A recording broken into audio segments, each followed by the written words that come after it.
LPG ഉപയോഗിക്കുന്ന എല്ലാവർക്കും ബാധകമാണ്. എന്നാലും ചെറിയ ചെറിയ ഈ വാടകയ്ക്ക് ഇരിക്കുന്ന കച്ചവടക്കാരൊക്കെ മിക്കവാറും പൂട്ടിപ്പോകും. അതേപോലത്തെ ഒരു സ്ഥിതിയിലേക്കാണ് ഇപ്പോൾ പോയിക്കൊണ്ടിരിക്കുന്നത്. ഇവിടെ ഇപ്പം നിലവിൽ തൊഴിലാളികൾക്കൊക്കെ കൃത്യമായി ശമ്പളം നൽകാനൊക്കെ സാധിക്കുന്നുണ്ടോ?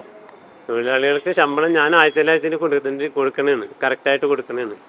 കാരണം വെച്ച് കഴിഞ്ഞാൽ പെൻഡിങ് വെച്ച് കഴിഞ്ഞാൽ പിന്നെ നമുക്കത് പിന്നെയും ബുദ്ധിമുട്ടാവില്ലേ. അതുകൊണ്ട് ആഴ്ചയിൽ കൊടുക്കണേണ്. അത് കൊടുക്കാൻ നമുക്ക് പറ്റുന്നില്ല. ഇനിയിപ്പോൾ വില കൂട്ടാണ്ട് പറ്റില്ല സാധനങ്ങൾക്കൊന്നും.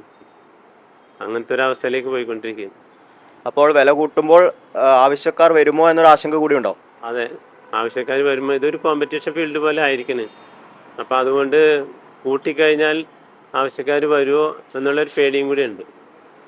മറ്റ് ചെറുകിട ഹോട്ടൽ ഉടമകളോട് സംസാരിക്കുമ്പോൾ അവർ പറയുന്ന ഒരു ആശങ്ക ഇനി എത്ര നാൾ മുന്നോട്ട് പോകാൻ വേണ്ടി സാധിക്കും എന്നതാണ്. ഇതേപോലെ പോയി കഴിഞ്ഞാൽ അടച്ചു പൂട്ടേണ്ടി വരും. കൂടി വന്ന ഒരാഴ്ചക്കുള്ളിൽ ഒരുപാട് കടകൾ അടക്കേണ്ടി വരും. ഈ ഗ്യാസിൻ്റെ പൈസ ഇത്രയും കൂട്ടി, പണിക്കാരുടെ പൈസ, കറണ്ടിൻ്റെ പൈസ എല്ലാം കൂടി നടക്കില്ല നമുക്ക്.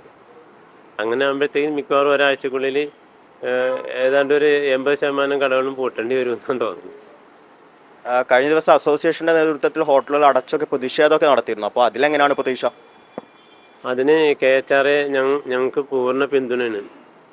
KHRA ജനറൽ സെക്രട്ടറി ജയ്പാൽ നടത്തുന്ന എല്ലാ കാര്യങ്ങളും പൂർണ്ണ പിന്തുണയോടുകൂടി അദ്ദേഹത്തെ പൂർണ്ണ പിന്തുണ കൊടുക്കുകയും ഞങ്ങൾ അദ്ദേഹത്തിന്.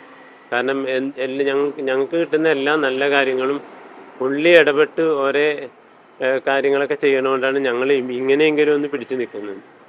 ജയ്പാൽ സാറിനോടുള്ള നന്ദി എപ്പോഴും ഞങ്ങൾക്ക് ഉണ്ടാവും. അതുകൊണ്ട്